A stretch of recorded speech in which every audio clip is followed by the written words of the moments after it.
கொஞ்சூண்டு ஒரு சின்ன உளுந்து வந்து முழுகிற மாதிரி கொஞ்சூண்டு தேர்த்தம் எடுத்துட்டு கையில தண்ணி எடுத்துட்டு கையில விட்டுட்டு அந்த நாமத்தை சொல்லி வாயில விட்டுக்கணும். அதை சொல்லும் போது அச்சுதாய நமகன உடனே மக்னம் ஆயிடுறாராம். அந்த பகவான் நாமாவை கேட்ட உடனே மக்னம் ஆயிடுறாரா. ஏன்னா பூர்வ ஜென்மத்துல செய்யக்கூடிய ஒரு தபஸ். அதாவது நம்ம வந்து அம்பாளை எப்ப பார்த்தாலும் நினைச்சுட்டே இருக்கோம், நம்ம பரமேஸ்வரனை எப்ப பார்த்தாலும் நினைச்சுட்டே இருக்கோம், நம்ம ஸ்ரீமன் நாராயணனை எப்ப பார்த்தாலும் நினைச்சுட்டே இருக்கோமே. நம்மளுக்கெல்லாம் வந்து இந்த மாதிரி ஒரு நல்ல இது கிடைக்குமா, நம்மளுக்கெல்லாம் வந்து அம்பாள் காட்சி கொடுப்பாளா அப்படின்னா, இதெல்லாம் என்ன ஒரு சான்றுன்னா, நம்ம வந்து பொறுமையா நிதானமா இதெல்லாம் அனுபவிச்சு பண்ண ஒரு ஜென்மத்துல இல்லைனாலும் ஒரு ஜென்மம் வந்து நம்ம பண்ண மாத்திரத்திலேயே உடனே வந்து அந்த அம்பாள் வந்து நம்மளுக்கு சாட்சாத்காரம் பண்ணுவா, அந்த அம்பாள் நம்மளுக்கு அனுகிரகத்தை கொடுப்பா அப்படிங்கிறது இந்த மாதிரி மகான்களோட வாழ்க்கையெல்லாம் ஒரு சான்று. குழந்தை சொல்லவே மாட்டேங்கிறான் பானு. அவ அப்பா வந்து கொஞ்சம் கடிஞ்சு சொல்லி பாக்குறாரு, சாதுவா சொல்லி பாக்குறாரு. அவ அம்மா சொல்றா, கார்த்தால பூனல் போட்டுக்கிறதுக்காக கார்த்தால எழுந்து குழந்தை ஒண்ணுமே சாப்பிடாம இருக்கான், அதனால ஏதோ கொஞ்சம் சொல்லாம இருப்பான் போல இருக்கு, கொஞ்சம் அமைதியா சொல்லுங்க இதுவா சொல்லுங்கன்னு உடனே அவ அப்பாவுக்கு ஒரு லெவலுக்கு மேல வந்து கோவம் வந்துடுறது, அடிக்க போயிடுறா குழந்தைய. அதுக்கப்புறம் வந்து அவன் வீட்டை விட்டு ஓடி போய் எங்கேயோ காட்டுக்குள்ள போயிடுறது குழந்தை. ரொம்ப நேரம் ஆகி வரவே இல்லை குழந்தை. அவன் அம்மா அப்பா எல்லாம் வந்து ஊர் ஃபுல்லா தேடிட்டு இருக்கா. இந்த குழந்தை வந்து ஒரு பாழடைஞ்ச கோயிலுக்குள்ள போயிடுது. பானுதாசர் வந்து சாந்தி பிரம்ம ஏகநாதரோட எள்ளு தாத்தா. அவர் வந்து கொள்ளு தாத்தாவோ எள்ளு தாத்தாவோ ஒரு 2-3 பரம்பரைக்கு முன்னாடி அவர் ஒரு சூரியநாராயண, ஒரு பாழடைஞ்ச சூரியநாராயண சுவாமி கோயில் ஒண்ணு இருக்கு. அந்த கோயிலுக்குள்ள போனா கோவில் வந்து ஒரே ஒட்டடையும் கிட்டடையுமா ரொம்ப பாழடைஞ்சு போயிருக்கு. அங்க போய் அங்க வந்து சூரியநாராயண பகவான் இருக்க. அவர் காலை கட்டிட்டு குழந்தை அழறுது, சுவாமி எனக்கு யாருமே இல்ல, நீங்க தான் என்ன காப்பாத்தணும். எங்க அப்பா வந்து அச்சுதாய நமகன்னு சொல்லி கையில தண்ணியை விட்டுட்டு குடிக்க சொல்றா. அந்த நாமத்தை சொன்ன உடனே எனக்கு பக்னமா போயிடுறது, எனக்கு நான் என்ன பண்ணுவேன். அந்த நாமத்தை சொன்ன உடனே என் தொண்டையெல்லாம் தழுதழுக்கிறது, என் மனசெல்லாம் ஒரு மாதிரி ஆறுது. அந்த நாம பிரேமையில, அந்த நாம மகிமையில எனக்கு மயக்கம் வருது. என்னால அதை திருப்பி சொல்ல முடியல. இதுக்கு நான் என்ன பண்ணுவேன்னு எனக்கு தெரியல. ஆனா எங்க அப்பா எனக்கு வேதத்துல ஒரு மந்திரம் கூட வரலையே, ஒரு சந்தியாவந்தனத்துல ஒரு நாமம் கூட வரலையேன்னு என்னை வெய்யரா. எங்க அப்பா என்னை திட்டி என்னை அடிக்க வரா, நான் என்ன பண்ணுவேன் அப்படின்னு அந்த குழந்தை வந்து பகவான் காலை கட்டிட்டு கதறது. எப்படி நாமதேவர் கதையில நாமதேவர் அப்பா ஒரு நாள் ஊருக்கு போயிருந்தப்போ நாமா கிட்ட, நாமா நான் இன்னைக்கு ஊருக்கு போயிட்டு வரேன், நீ இன்னைக்கு உம்மாச்சிக்கு வந்து மம்மு ஊட்டிடுறியான்னு கொடுத்துட்டு போறா. குழந்தை என்ன நினைச்சுக்கிறதா, உம்மாச்சிக்கு வந்து மம்மு ஊட்டுறதுன்னா உண்மையிலேயே உம்மாச்சி நேர்ல வந்து சாப்பிடும்னு நினைச்சுக்கிறதா. நாமா கோவில்ல போய் பாண்டுரங்கனுக்கு ஊட்டினா அம்சி பண்ற, சாப்பிடு பாண்டுரங்கான்ற. பாண்டுரங்கன் வரவே இல்லை, சாப்பிடவே இல்லை. பாண்டுரங்கன் மேல முத்திக்கிறார், மோதிக்கிறார். நீ சாப்பிட்டாதான் நான் விடுவேன், எங்க அப்பா சொல்லியிருக்கா நீ சாப்பிடுவேன்னு. எங்க அப்பாவுக்கு மட்டும் சாப்பிடுறிய பாண்டுரங்கா, எனக்கு சாப்பிட மாட்டியா அப்படின்னு எப்படி முட்டிண்டு பகவான நேர்ல கூட்டுன்னு வருதோ அந்த மாதிரி இந்த குழந்தை வந்து சூரியநாராயண சுவாமி காலில் உட்காந்து அழுத உடனே இறக்கப்பட்டு சூரியநாராயண சுவாமியே நேர்ல வந்துடுறார். நேர்ல வந்து அந்த குழந்தைக்கு வந்து தரிசனம் கொடுத்து அந்த குழந்தைக்கு தன்னோட ஞான பாலை கொடுக்குறார். ஞான பாலை கொடுத்தா எல்லா ஞானமும் வந்துடுறதாம். பானுதாசருக்கு வந்து எல்லா ஞானமும் வந்துடுறதாம். அவ்வளோ ஞானம் வந்து. அதுக்கப்புறமா வந்து பானுதாசரோட சரித்திரமே ஒரு பெரிய சரித்திரம்.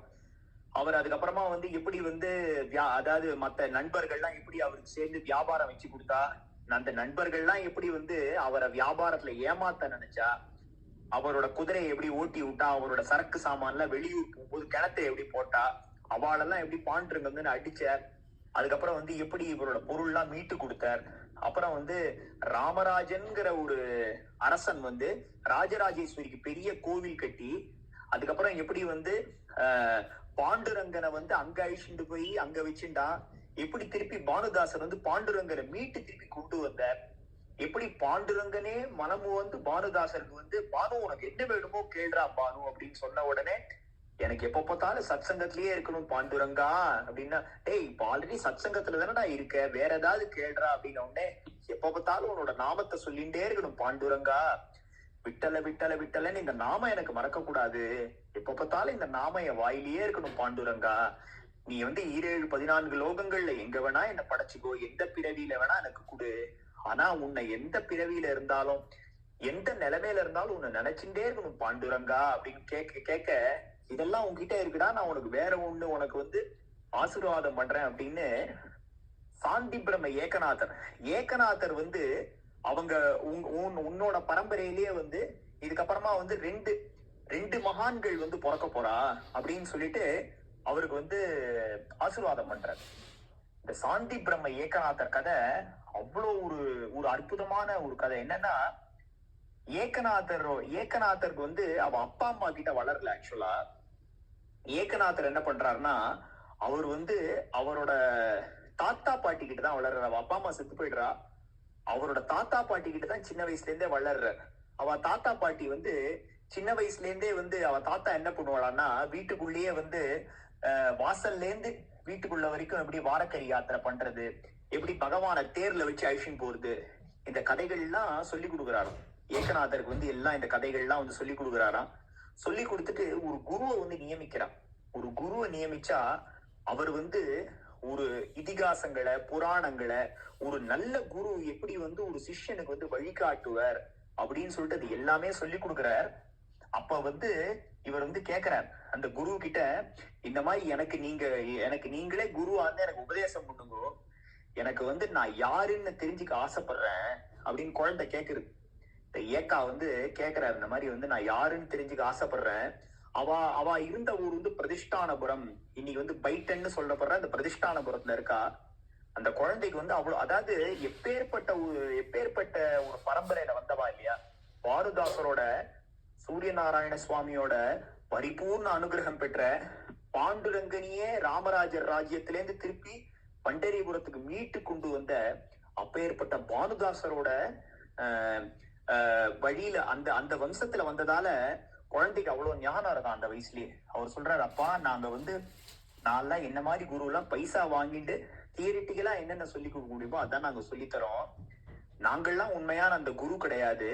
ஜனார்தன சுவாமின்னு ஒரு குரு இருக்கார், அந்த குரு கிட்ட போனா அவர் வந்து உனக்கு எல்லாமே கத்து கொடுப்பார் அப்படின்னு சொல்லிட்டு அவர் சொல்லிடுறாராம். இந்த குழந்தைக்கு என்னன்னா, சின்ன குழந்தை, ஆனா இந்த குழந்தைக்கு என்னன்னா, நம்ம ஜனார்தன சுவாமி கிட்ட போனோம், இந்த ஜனார்தன சுவாமி கிட்ட போய் நம்ம கத்துக்கணும், நம்ம யாருன்னு உணர்ந்துக்கணும்னு குழந்தைக்கு வந்து ஒரு தீராத ஒரு ஆவல் வந்துடுறது சின்ன வயசுல இருந்து. என்ன பண்றதுன்னா, அந்த தெரு முக்குல ஒரு பிப்பலேஸ்வர் கோவில் இருக்கு, பரமேஸ்வரனோட கோயில் இருக்கு. அந்த பரமேஸ்வரன் கோயில்ல போய் பிரார்த்தனை பண்ணிக்கிறது, நான் ஜனார்தன சுவாமியை தேடி போறேன், நீ தான் எனக்கு வந்து வழி காட்டணும்னு. அந்த கோயிலுக்கு போன உடனே அதுக்கு வந்து அசிரீரியா உள்ளுக்குள்ள ஒரு இது கேட்கறதுன்னு சொல்லுவா. பிப்பலேஸ்வரர் வந்து அவரை வழி நடத்துற ஜனார்தன சுவாமி கிட்ட எப்படி போறது அப்படிங்கறத பத்தி சொல்லுவா. குழந்தை வந்து தாத்தா பாட்டி எல்லாம் விட்டுட்டு தனியா ஜனார்தன சுவாமி இருக்கிற இடத்த நோக்கி போறது. அவர் வந்து தேவகிரின்ற ஒரு கோட்டைக்கு வந்து சேனாதிபதியா இருக்கார். அன்னைக்கு வந்து அவரோட ஜெயந்தி உற்சவங்கிறதால, அவர் பிறந்த நாள் உற்சவங்கிறதால வெகு விமர்சையா கொண்டாடிட்டு இருக்கா. இந்த குழந்தை வந்து அந்த தேவகிரி அந்த ஃபோர்ட் ஏறி போடுது. அப்ப வந்து எல்லாம் ஒரே கோலாகலமா இது இருக்கிறதால அங்க போய் அந்த குருகுலத்தை சேர்ந்து இது பண்ணும், குருக்கு வந்து சேவை பண்ணணும்னு அங்க போய் 12 வருஷம் வந்து கைங்கரியம் பண்றாராம். 12 வருஷம் வந்து காத்தால எழுந்ததுல இருந்து நைட்டு தூங்க போற வரைக்கும். அதாவது அங்க நிறைய சிஷ்யர்கள் இருப்பா. சில பேர் வந்து தர்க்கம் கத்துக்க வந்திருப்பா, சில பேர் மீமாம்சம் கத்துக்க வந்திருப்பா, சில பேர் வந்து வாழ்வித்த கத்துக்க வந்திருப்பா. ஏன்னா அவர் வந்து நல்லா சண்டை போடுவாராம், நல்லா வந்து வேதாந்தங்கள்லாம் தெரிஞ்சவர், நல்லா சமஸ்கிருதம் படிச்சவர், மராட்டி மொழி நல்லா படிச்சவர், அதே மாதிரி போர்க்கலைகள்ல வந்து சிறந்து விளங்கக்கூடியவர். வியாழக்கிழமை தத்தாத்திரேய சுவாமிய வந்து நேர்ல தரிசனம் பண்ணி அவரோட வந்து பேசக்கூடியவர். எப்படி நம்ம ஒரு மனுஷன் பேசுறோமோ அந்த மாதிரி அந்த ஜனார்தன சுவாமி வந்து தத்தாத்திரேய சாட்சாத்காரம் பண்ணி அவரோடையே வந்து பேசக்கூடியவர். அத்ரி மகர்ஷியோட அந்த பிள்ளையான அந்த தத்தாத்திரேய சுவாமி இருக்காரு, பிரம்ம விஷ்ணு சிவாத்மிகாய நமகான பிரம்மா விஷ்ணு சிவனோட அந்த ஸ்வரூபமான தத்தாத்திரேயரோட அந்த மாதிரி பேசக்கூடியவர். அப்பேற்பட்டவர்கிட்ட சிஷ்யனா போய் இவருக்கு என்னன்னா, இது கத்துக்கணும், நான் வந்து போர் வித்தை கத்துக்கணும், நான் தியானம் கத்துக்கணும், நான் வந்து மீமாம்சம் கத்துக்கணும், நான் தர்க்கம் கத்துக்கணும், நான் வந்து உபன்யாசம் பண்ண தெரிஞ்சுக்கணும், நான் வந்து இதிகாசங்கள்லாம் தெரிஞ்சுக்கணும், நான் ஸ்தோத்திரம் தெரிஞ்சுக்கணும் அப்படிலாம் இல்லையா. நான் வந்து குருவுக்கு கைங்கரியம் பண்ணணும், குரு பார்த்து என்ன கொடுக்குறாரோ அதை நான் தெரிஞ்சுக்கணும், நான் யாருன்றது தெரிஞ்சுக்கணும் அப்படின்ற மாதிரி ஒரு மனநிலை மேல இருக்க. கார்த்தால குரு தூங்கி எழுந்ததுல இருந்து நைட்டு குரு சயனிச்சுக்கிற வரைக்கும் அவருக்கு எல்லா விதமான கைங்கரியமும் எந்த ஒரு எதிர்பார்ப்பும் இல்லாம இவர் பண்ணிட்டு இருக்கார். ஒரு பக்கம் இவன் தாத்தா பாட்டி வந்து என்னடா குழந்தை காணோம் அப்படிங்க தேடுறா. அப்புறம் வந்து அவளே ரொம்ப மனசுடைஞ்சு போயிடுறா, ஐயோ குழந்தை எங்க போனானோ தெரியலையே, அவ அப்பா அம்மா நம்மள நம்பி விட்டுட்டு போனா அப்படின்னு வருத்தப்பட்டு இருக்கா. ஒரு பக்கம் இவர் இங்க இருக்க. ஒரு நாள் என்ன ஆகுதுன்னா, எல்லாரும் தூங்கி போயிடுறா. இவர் வந்து முடிச்சுட்டு ஏதோ ஒரு கணக்கு வந்து டேலியால அந்த அந்த ஆசிரமத்தோட கணக்கு ஏதோ ஒரு டேலியால இவர் டேலி பண்ணி பாக்குற. ஏதோ ஒரு அந்த கால வழக்கப்படி ஏதோ ஒரு அணாவோ காலனாவோ வந்து வரவுலையும் இருக்காம செலவுலையும் இல்லாம நடுவுல இருக்கு. அது எப்படி கண்டுபிடிக்கிறதுன்னு தெரியல. உடனே அதுக்கப்புறம் வந்து என்னன்னா, அந்த கணக்கை திருப்பி போட்டு பாக்குற, கிடைச்சிடுறது அந்த ஒரு அணா. உடனே இவர் வந்து கண்டேன் கத்துறாரு. உடனே குருதேவர் எழுந்து வந்து, என்னப்பா கண்ட, உனக்கு வந்து ஏதாவது சொப்பனத்துல வந்து சுவாமி தரிசனம் ஆச்சா, இல்ல நீ வந்து உன்னோட ஆத்மாவை சாட்சாத்காரம் பண்ணிட்டியா, என்ன கண்ட, என்ன ஆச்சுன்ன உடனே, இல்ல குருவே, இந்த ஒரு அணா வந்து வரவுல வந்துதா செலவுல வந்துதான்னு எனக்கு தெரியல, அதை கண்டுபிடிச்சிட்டேன்னா அது வந்து வரவுலதான் வந்திருக்குன்ற மாதிரி இப்ப கணக்கு டேலி ஆயிடுச்சுன்ன உடனே குருக்கு வந்து இவர் மேல ஒரு அன்பு பிறக்கிறது. எல்லா குழந்தைகளும் இங்க வந்து என்கிட்ட கத்துக்கிறா, ஏதோ ஒரு உள்நோக்கோட வந்து இது கத்துக்கணும் அது கத்துக்கணும், நம்ம வந்து இவ்வளவு சம்பாதிக்கணும், இவ்வளவு ஐஸ்வர்யத்தை பெற்றுக்கணும்னு. ஆனா இந்த குழந்தை பாவம் எதுக்கு வந்ததுன்னு தெரியலையே அப்படின்னு பரிதாபப்பட்டு ஒரு வாஞ்ச வருது இந்த குழந்தை மேல, ஒரு அன்பு வருது. அந்த அன்பு வந்த உடனே அந்த குழந்தைய கேட்கிறார், நீ எதுக்குப்பா என்கிட்ட வந்த, நீ என்ன கத்துக்கணும்னு வந்தேன்ன உடனே, நான் யாருன்னு தெரிஞ்சுக்கணும்னு வந்தேன் அப்படின்னு சொல்லிட்டு இவர் சொல்றார். சொன்ன உடனே அவர் என்ன பண்றாருன்னா, கருணை பண்ணி தத்தாத்திரேயர்கிட்ட பிரார்த்தனை பண்ணிக்கிறார். இந்த குழந்தை என்னை நம்பி வந்துட்டான், இவன் வந்து இவனுக்கு ஏதாவது நான் செய்யணும், ஆனா இவனுக்கு என்ன நான் செய்யறதுன்னு எனக்கு தெரியல, நீங்க வந்து இவனுக்கு தரிசனம் கொடுக்கணும் அப்படின்னு அவர் வந்து தத்தாத்திரேயரை வந்து வேண்டிக்கிறாராம். தத்தாத்திரேயர் முதல்ல இவருக்கு வந்து ஒரு சண்டாளனா வந்து காட்சி கொடுக்குறாராம். அதாவது தண்ணியால தவிக்கிற ஒரு சண்டாளனா காட்சி கொடுத்து, அந்த அதாவது பகவான் வந்து எந்த ரூபத்துல வந்தாலும் உள்ளுக்குள்ள இருக்கிறது பகவான் தான், எல்லா ஜீவன்களுக்குள்ள இருக்கிற அந்த சைத்தன்யம் வந்து பகவான் தான் அப்படின்னு அடைஞ்சாதான் நம்மளுக்கு வந்து பகவான் வந்து உண்மையாவே காட்சி கொடுப்பான். ஏன்னா அப்பதான் நம்ம வந்து நிறைநிலையை அடைஞ்சிட்டோம் அப்படின்னு அர்த்தம் இல்லையா. அதாவது இந்த இவரோட நாமதேவர் பாட்டுல வரும் இல்லையா, பண்டரீச்சா வாசல வந்து, पंढरीच्या वास चंद्रभागे स्नान आणि कदर्शन विठोबाचे मुखी सदा नाम உன் நாமத்தை சொல்லிண்டே இருக்கணும், சந்தாச்சே தர்சன சந்துகளை சேவிச்சுட்டே இருக்கணும், மகான்களை சேவிச்சுட்டே இருக்கணும். ஜனி ஜனார்தன ஐசா பாவ சந்துகளை சேவிச்சுட்டே இருக்கணும். எல்லா உயிர்களுக்குள்ளயும் ஜனார்தனா உன்னையே பார்க்கணும். ஜனி ஜனார்தன எல்லா ஜனங்களுக்குள்ள உன்னையே பார்க்கணும். பாண்டுரங்கா நீ இல்லாம வேற இல்ல, நீ இல்லாம இந்த உலகம் இயங்க போறது இல்ல, இந்த உலகத்தோட ஆதார சக்தி நீ தான். கேஷிராஜாதி சகலா அநாதி கேஷிராஜாதி சகலா அவ்யக்த அனந்த சர்வ விநாசா அகா பண்டரீச்சா பாண்டுரங்கா அகா பண்டரீச்சா பாண்டுரங்கா. அந்த மாதிரி எப்ப எல்லா ஜனங்களுக்குள்ளயும் எல்லா ஜீவராசிகளுக்குள்ளயும் அந்த பகவான் தான் இருக்கார். பகவான் தான் வேற வேற மனுஷ ரூபங்கள்ல வேற வேற ஜீவராசிகள் ரூபத்துல வந்து நம்மளுக்கு நல்ல நல்ல அனுபவங்களை கொடுத்து, நம்மளுக்கு வந்து நல்ல நல்ல பாடங்களை கற்பிச்சு வேற வேற மாதிரி நம்மள வந்து நல்லொழுக்கப்படுத்துறார், நம்மள வந்து நல்ல இடத்துக்கு கொண்டு போறாருன்னு அந்த பக்குவம் வந்தால் ஒழிய பகவான் நம்மளுக்கு வந்து எப்பயுமே நம்மளுக்கு பிஹைண்ட் த ஃப்ரேம்ல தான் இருப்பான், பிஹைண்ட் த ஸ்கிரீன்ல தான் இருப்பான். திரையின் பின் நிற்கின்றாய் கண்ணான்னு குறையொன்றும் இல்லையில வரா மாதிரி எப்ப அதை உணர்ந்துடுறோமோ அந்த மாதிரிதான் வரும். அந்த மாதிரி சண்டாள ரூபத்துல காட்சி கொடுத்து அப்புறம் தத்தாத்திரேயரே காட்சி கொடுக்குறாரு இவருக்கு. ஏகநாதருக்கு தத்தாத்திரேயரே காட்சி கொடுத்து அப்புறம் இவர் கேட்கிறாராம் ஆசிரமத்துக்கு வந்த அப்புறம், என்னப்பா ஏதா இன்னைக்கு அதிசயம் நடந்துதா, குளிச்சுட்டு ஸ்நானம் பண்ணிட்டு வந்தியா, ஏதா அதிசயம் நடந்துதான்னு. ஒரு அதிசயமும் இல்ல சுவாமி அப்படின்றாராம். இல்லப்பா ஏதோ ஒரு அதிசயம் நடந்திருக்கணுமே அப்படின்ற இவருக்கு என்னன்னா தத்தாத்திரேயர் காட்சி கொடுத்தாரா இல்லையான்னு தெரியலன்னா அத சாதாரணமா சொல்றாரா. ஏன்னா இவர் மனசுல தத்தாத்திரேயரை தாண்டி பாண்டுரங்கனை தாண்டி ஜனார்தன சுவாமி வந்து அந்த இடத்துல இருக்கிற அந்த ஒரு குருவா அங்க நிக்கிற மதுரகவி ஆழ்வார் சாதிக்கிற மாதிரி பயனன்னாகிலும் பாங்கல்லராகிலும் செயல் நன்னாக திருத்தி பணிகொள்வான் அப்படின்னு நம்ம குருதேவர் நினைச்சிட்டாருன்னா என்னதான் பண்ண முடியாது ஒரு குருவால, இல்லையா? ஒரு கைப்பிடி மண்ணை கூட சொர்ணமா மாத்திர முடியுமே, இல்லையா? அதாவது வந்து அந்த இந்த ஒரு ஒரு இந்த கல்லு அண்ணா கூட அந்த பரிசக்கல் பாகவத எப்படி பரிசக்கல் வந்து எந்த மெட்டலையும் வந்து சொர்ணமா மாத்திடுமோ அந்த மாதிரி ஒரு குருதேவரால என்ன பண்ண முடியாது.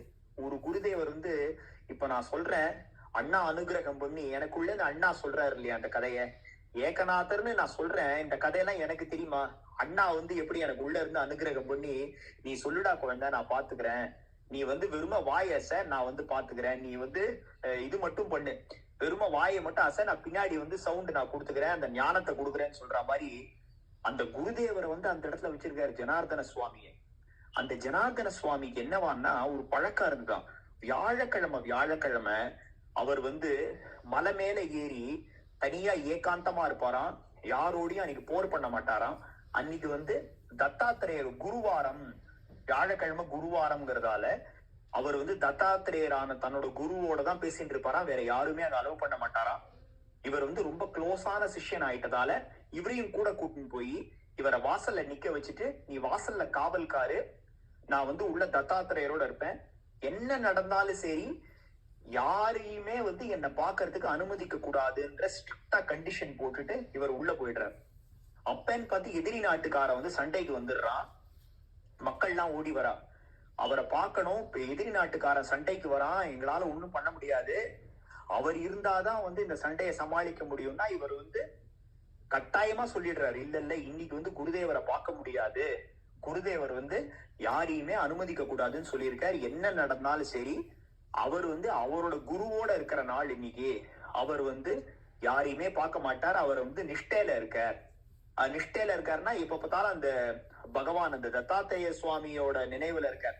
அவர் தத்தாத்திரேயரை வந்து நேர்ல கொண்டு வந்து வர வச்சு பேசினாரா இல்ல ஆத்மா மூலமா பேசினாராங்கிறது நம்மளுக்கு தெரியாது, அது வந்து கடவுளுக்கு தான் வெளிச்சம்.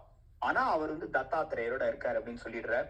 அப்ப வேற என்ன பண்றதுன்னா இவருக்கு வந்து ஒண்ணுமே புரியல. அவர் என்ன பண்றாரு, ஒரு நிமிஷம் குருதேவரை தியானம் பண்ணிக்கிறார், ஜனார்தன சுவாமியை தியானம் பண்ணிட்டு அவரோட ஜனார்தன சுவாமியோட அந்த ஒரு உரை இருக்கும் இல்லையா, அந்த இரும்பு உரை, அந்த கவச்சம், அந்த இரும்பு ட்ரெஸ்ஸ போட்டுட்டு கையில வாழை எடுத்துட்டு குதிரையில ஏறி போறாராம், போய் சண்டை போடுறாராம் எதிரிகளோட. அந்த கதையில அவ்வளவு அழகா விவரிக்கிறார் கோவிந்தபுரம் பாலாஜி பகவதர் எல்லாம் நீங்கெல்லாம் கட்டாயமா கேட்கணும்.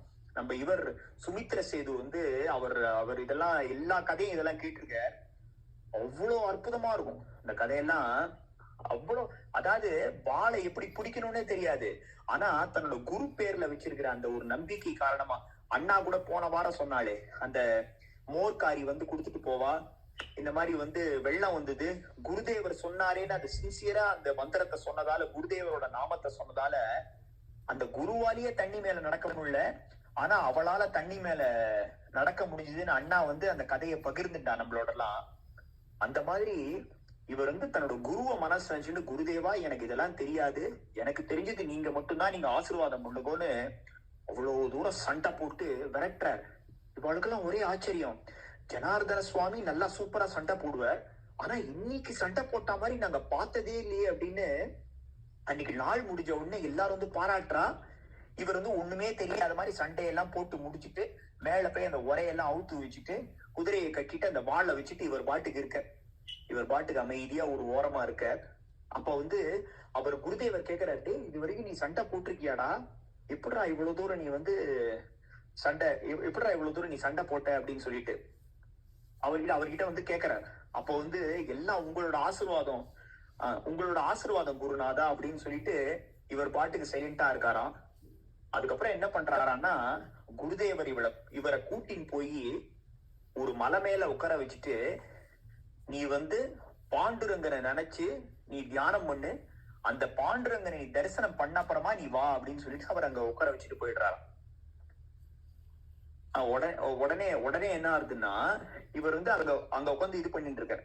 அங்க வந்து கண்ணை மூடிட்டு விட்டல விட்டல விட்டல விட்டல விட்டல விட்டல விட்டல விட்டலன்னு அவ்வளவு தூரம் வந்து இது பண்றாராம். அவ்வளவு தூரம் தபஸ் பண்ணிட்டே இருக்காராம். எப்ப பார்த்தாலும் சாப்பாடு, தூக்கம், தண்ணி எதுவுமே இல்லாம குருதேவர் சொல்லிட்டாராம், தேவகிரியில இருந்து நான் உன்னை பார்த்துட்டு தான் இருக்கேன், நீ வந்து தபஸ் பண்ணுன்னு. தபஸ் பண்ணிட்டே இருக்காராம். அந்த பக்கமா ஆடு மாடு மேய்க்கிற சிறுவன் ஒருத்தன் வருவானா. அப்பப்போ யாரோ ஒருத்தர் வந்து இது பண்றாரு, கண்ணை மூடி சாமி கும்பிடுறாரு. பாவம் அவருக்கு பசிக்குமேனு ஒரு கலையத்துல பால் வச்சுட்டு போவானா. அந்த பாலை வந்து அப்பப்போ எப்பயாவது வந்து இந்த சாதாரண நிலைகள்ல வந்து இறங்கி வரும்போது கண்ணை திறந்து பாப்பாரா. அந்த பால் இருந்ததுன்னா அந்த பால் கெட்டு போயிருக்கோ கெட்டு போலியோ, ஏதோ அந்த உடம்ப காப்பாத்திக்கணும் இந்த பாலை குடிச்சிருவாராம். இத சொல்லும் போது அவர் சொல்ற, இந்த நான் எந்த இடம்னு நான் உங்களுக்கு அந்த ஏகநாதர் சரித்திரத்துல இது வந்து எட்டா பிரிச்சு சொல்லியிருக்காரு அவர் பாலாஜி பாகவதர். அதுல வந்து 4ஆவதுலயும் 5ஆவதுலயும் இந்த பர்டிகுலர் பகுதி சொல்ற. அப்போ வந்து அதுல அபினவ வித்யாதீர்த்த சுவாமிகளை பத்தி சொல்றாரு. இதுல என்ன அழகா தெரியுமா அந்த கதை. அவர் வந்து இந்த ஸ்ருங்கேரி சாரதா பீடத்துல வந்து அந்த அபினவ வித்யாதீர்த்த சுவாமிகள் வந்து இதே மாதிரி அவர் வந்து போய் இது பண்ணாரு. அவர் வந்து அவரோட குரு வந்து அனுப்புறாராம் அவரை, நீங்க வந்து போங்கோ, நீங்க வந்து போய் நிஷ்டையில இருங்கோ, தபஸ் பண்ணிட்டு வாங்கோன்னு பின்னாடி ஒரு அசிஸ்டன்ட் அனுப்புறாராம். அப்புறம் அப்படியே போயிட்டே இருக்காலும் கூப்பிடுறாராம். அப்புறம் இவரை சொல்றாரா, நீங்க போங்கோ அப்படின்னு அசிஸ்டண்ட கூப்பிட்டுட்டு அவர் வந்து மலை மேல போய் தபஸ் பண்ணுவார். நீ இவ்வளவு நேரம் கழிச்சு போய் லாந்தர் வேலை கூட கீழே நில்லுன்னு அனுப்புறாராம். அந்த அபினவ வித்யாதீர்த்த சுவாமிகள் மேல போய் வந்து கண்ணை மூடிட்டு பரமேஸ்வரனை குறிச்சு உள்ளுக்குள்ள ஜபம் பண்ணிட்டே இருக்காராம். பார்த்தா உள்ளுக்குள்ள வந்து பரமேஸ்வரன் வந்து பஞ்சமுகமா அப்படியே தரிசனம் ஆறுதான் மனசுக்குள்ள. அவருக்கு வந்து பஞ்சமுகமா தரிசனம் ஆறுதான் உள்ளுக்குள்ள.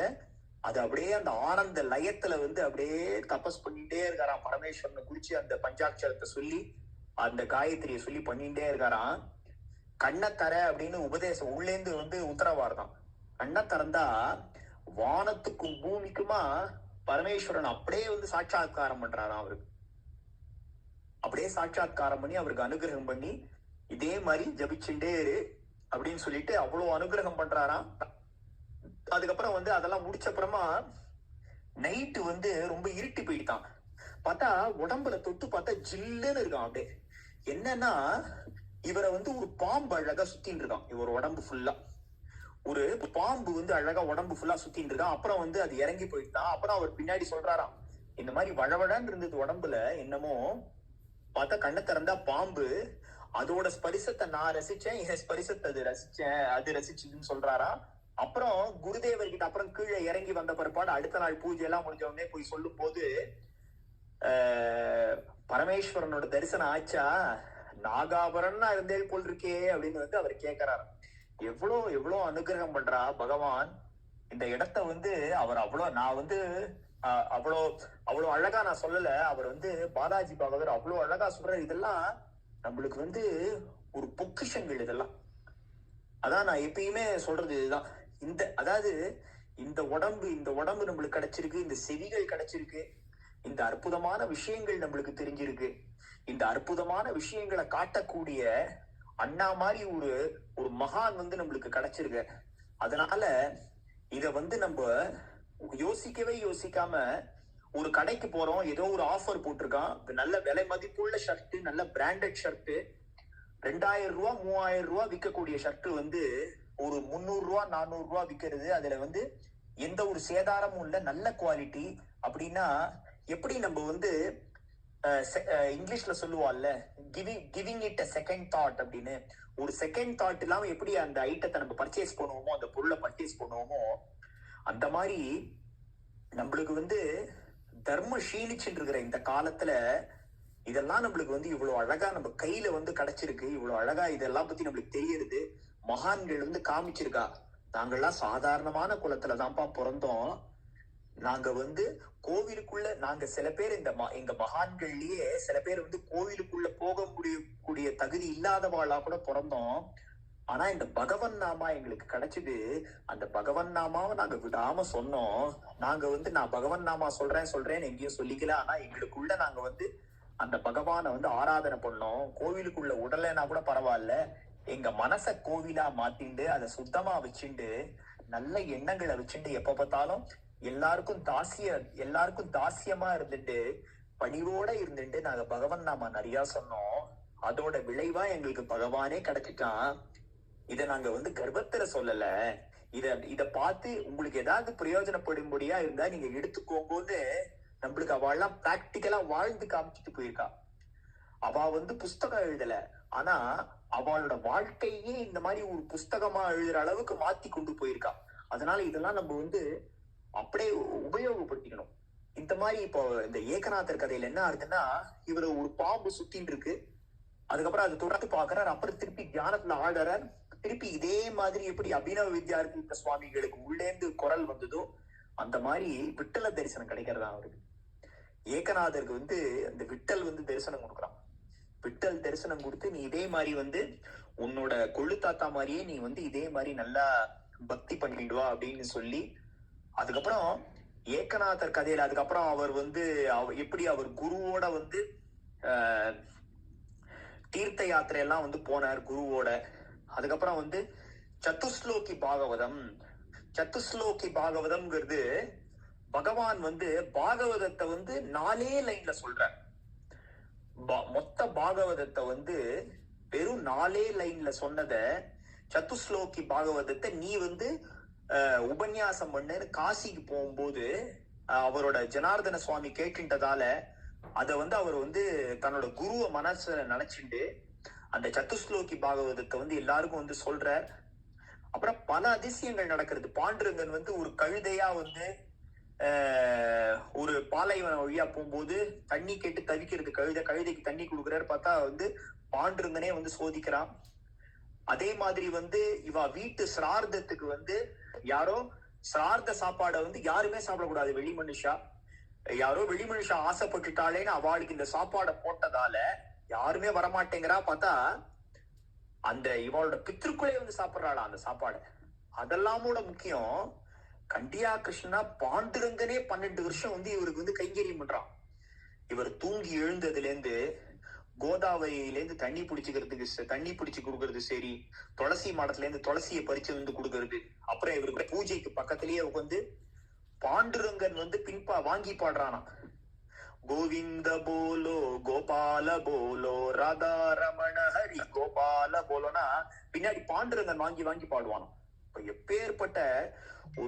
எப்பேற்பட்ட ஒரு மகானா இருந்தா, எப்பேற்பட்ட ஒரு புண்ணிய ஆத்மாவா இருந்தா குரு பக்தி பண்ணா கோவிந்தனும் நம்ம கிட்ட வருவான் அப்படிங்கிறதுக்கு எவ்வளவு ஒரு பெரிய சான்று இல்லையா? இவர் வந்து ஜனார்தன சுவாமியை எப்ப பார்த்தாலும் நினைச்சுட்டே இருந்த தத்தாத்திரேயரே இவர் வீட்டுல காவல் இருந்தார் அப்படின்னு சொல்லுவான். தத்தாத்திரேயர் வந்து இவருக்கு செஞ்சு கொடுத்த வாக்குனால அவர் வந்து 12 வருஷம் வந்து தத்தாத்திரேயர் இவர் கூடயே இருந்தார் அப்படின்னு சொல்லுவா. அவ்வளோ அதிசயங்கள் அற்புதங்கள்.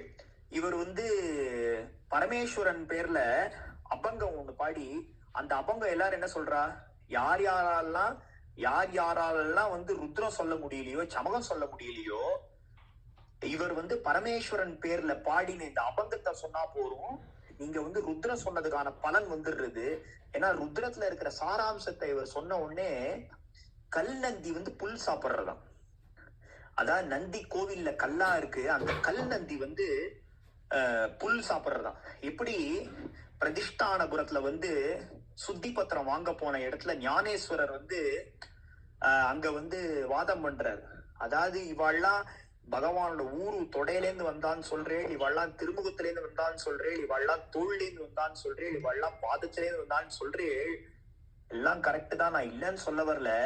ஆனா பகவானோட திருமுகம் பெருசுன்னா பகவானோட பாதங்கள் பெருசு இல்லையா? பகவானோட பாதங்கள் பெருசுன்னா பகவானோட ஊருவான தொட பெருசு இல்லையா? பகவானோட தொட பெருசுன்னா பகவானோட புஜங்களான தோள்கள் பெருசு இல்லையா? பகவான் கிட்ட என்ன குறை இருக்கு?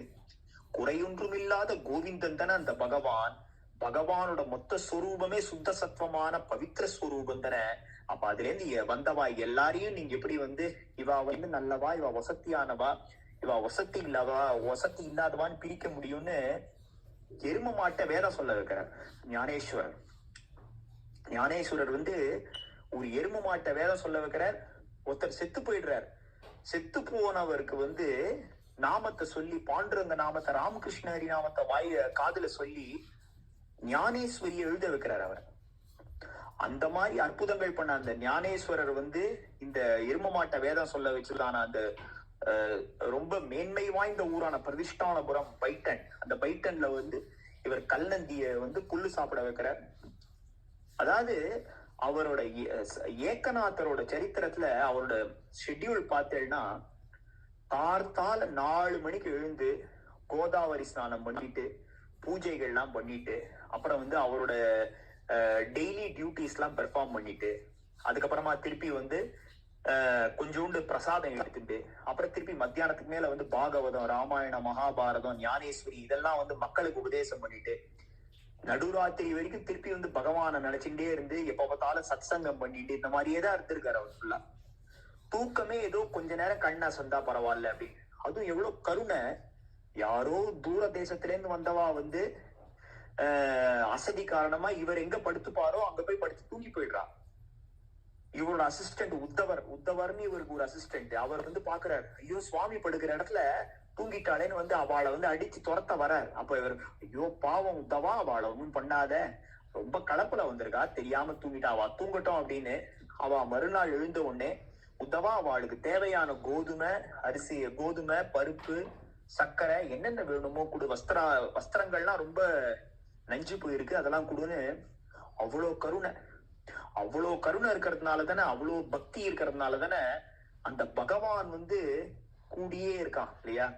பகவான் ஒருத்தர்கிட்ட ஒரு நாள் சேவை செஞ்சா பரவாயில்ல, 2 நாள் சேவை செஞ்சா பரவாயில்ல.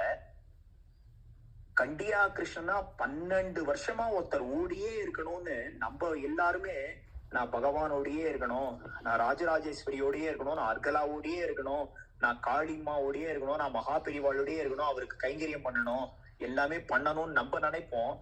ஆனா பகவான் என் பக்தன் வீட்டுல நான் இந்த மாதிரி போய் அவனோடையே இருந்து கைங்கரியம் பண்ணணும்னு நினைக்கிறான்னா அது எப்பேற்பட்ட ஒரு சத் வாழ்க்கை வாழ்ந்திருப்பார் சாந்தி பிரமை ஏகநாதர்.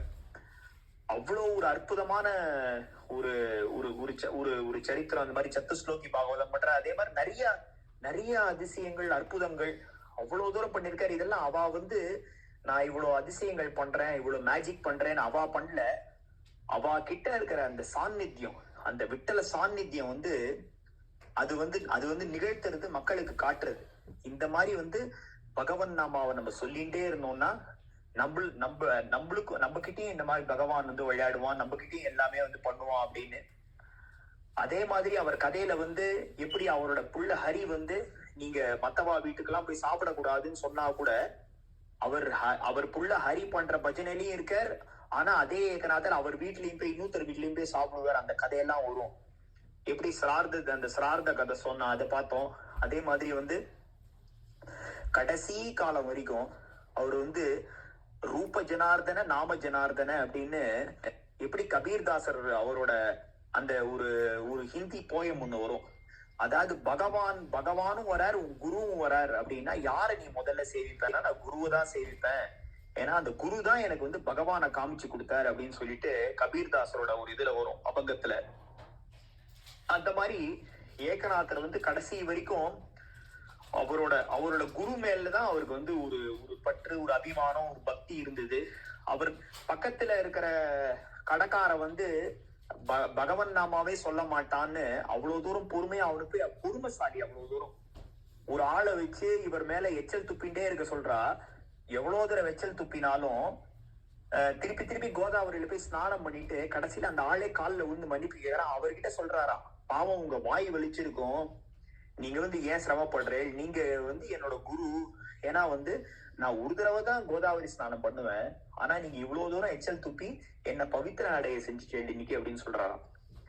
அவ்வளோ அவ்வளோ ஞானம் இருந்து எல்லாம் தெரிஞ்சிருந்தா கூட அவ்வளோ ஒரு பணிவோட எல்லாமே இறைவனோட லீல தான், இறைவனோட ஒரு சங்கல்பம் இல்லாம எந்த ஒரு விஷயமும் நடக்காது, என்ன பக்குவப்படுத்துறதுக்கு தான் அவன் எல்லாமே பண்றான் அப்படின்னு வாழ்ந்து காட்டின ஒரு ஒரு ஒரு மகான் ஞானி சாந்தி பிரம்ம ஏகநாதர். எல்லாரும் வந்து அந்த ஒரு எட்டு பாகமா பிரிச்சு சொல்லியிருக்காரு. ஆக்சுவலா அதை கேளுங்க. அதே மாதிரி ஒரு மராத்தி படம் ஒரு யூடியூப்ல, அதுல அவ்வளவு அழகா வந்து அந்த அந்த படத்தை அவ்வளவு அழகா காமிச்சிருப்போம்.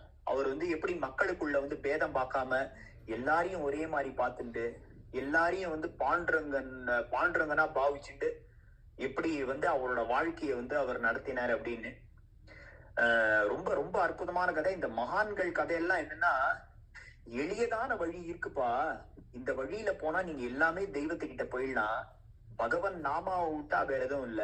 புரந்தரதாசர் சொல்ற மாதிரி நிறைய ஜபங்கள் இருக்கு, நிறைய சங்கல்பங்கள்லாம் பண்ணலாம்.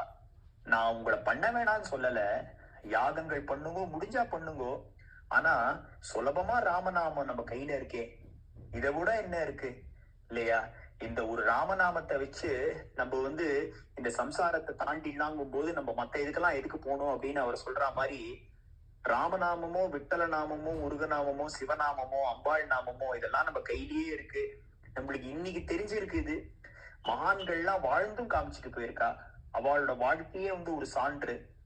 அதனால இதெல்லாம் நம்ம வச்சுண்டு நம்ம வந்து ஏகாந்தமா ஒரு இடத்துல போய் உட்கார்ந்து நம்ம வந்து எதுக்கு வந்து ஜனிச்சோம், நம்மளுக்கு எதுக்கு இந்த இந்த இந்த ஒரு பிறவி கிடைச்சது, நம்ம ஏன் இங்க இருக்கோம், நம்மளுக்கு ஏன் இந்த ஸ்லோவர் கிளாஸ் மூலியமா இதெல்லாம் நம்ம செவிகளுக்கு வந்து அடையிறது.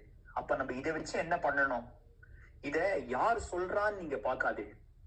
இப்போ ஒரு இன்ஸ்ட்ருமெண்ட் ஆன் பண்றேன், ஒரு டிவியை போடுறேன், ஒரு ரேடியோவை போடுறேன், அதுல இருந்து ஒரு பாட்டு வருதுன்னா அந்த பாட்டு தான் முக்கியமே தவிர, அதுல வர அந்த இசை தான் முக்கியமே தவிர இது எந்த பிராண்ட்ல இருந்து வருதுன்னு முக்கியம் இல்ல. நான் சாம்சங் டிவி போட்டேன், அந்த சாம்சங் டிவில இருந்து வர்றதால இந்த பாட்டு நல்லா இருந்தது அப்படி கிடையாது இல்லையா?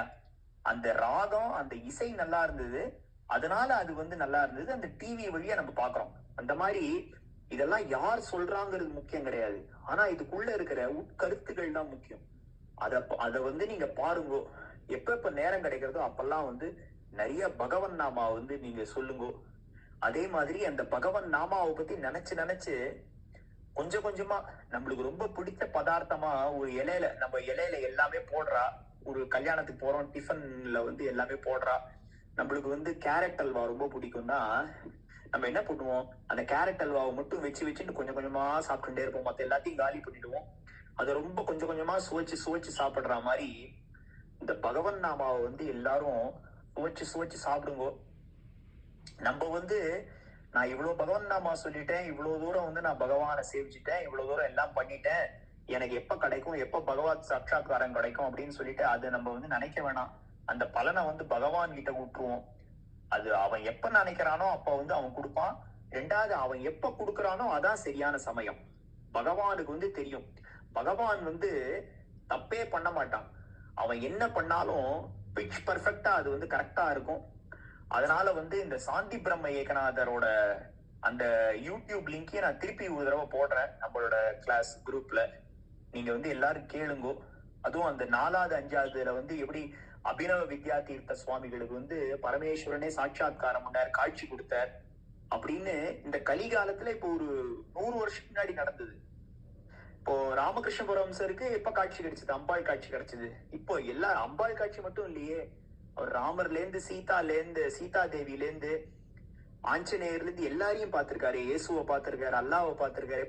இப்போ 1836 இருந்து 1886 வரைக்கும் வாழ்ந்த மகான் இல்லையா? நம்ம விவேகானந்தர் நம்ம ரமண மகர்ஷி, நம்ம மகாபிரிவா இப்ப இருந்திருக்காரு. இப்போ 1992 வரைக்கும் இருந்திருக்காரு மகாபிரிவா. அவர் வந்து பார்க்காத தெய்வமா இல்ல அவர் பண்ணாத தப்பஸா? அவள்லாம் என்ன சொல்றா, மகாபிரிவா வந்து கார்த்தால எழுந்த உடனே சிவசிவான்னு சொல்லு, நைட்டு தூங்கும் போது ராமராமான்னு சொல்லு, எவ்வளவு வேலை இருந்தாலும் பரவாயில்ல, இந்த தர்மத்தை நீ கடைபிடி, இந்த நாமம் வந்து உன்னோட வாழ்க்கையை வந்து முன்னேற்றும். இந்த நாம சொல்லிட்டே இருக்கிறதால நம்ம கிட்ட இருக்கிற கெட்ட எண்ணங்கள்லாம் விலகி நம்மளுக்கு வந்து நல்ல எண்ணங்கள் இருக்கும். நம்ம வந்து சாகர தருவாயில வந்து நம்ம என்ன நினைக்கிறோமோ பகவான் வந்து நம்மளுக்கு அந்த பிறவியை தான் அடுத்து கொடுக்க போறான். நம்ம வாழ்க்கை ஃபுல்லா வந்து பகவானை நினைச்சிருந்தால் ஒழிய சாக போற நேரத்துல நம்மளுக்கு பகவானோட நினைப்பு வராது அப்படின்றது தானே சொல்றாரு. அப்படின்னு தானே இந்த மகான்கள்லாம் சொல்லியிருக்கா.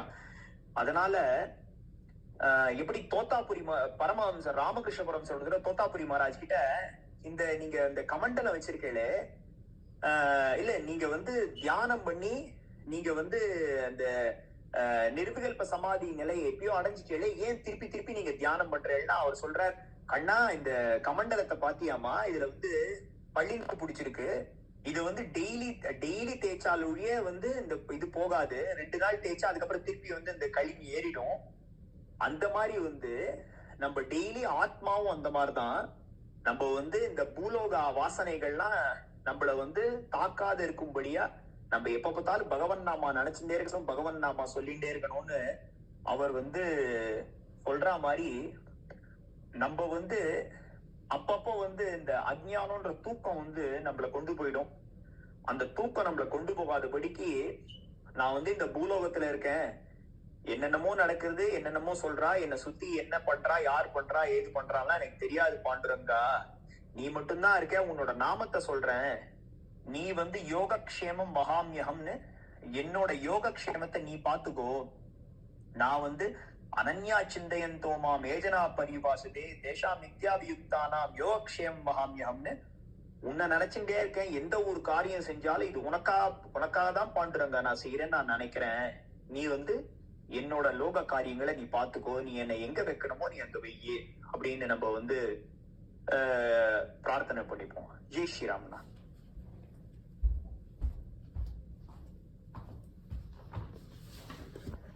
சூப்பர்ரா.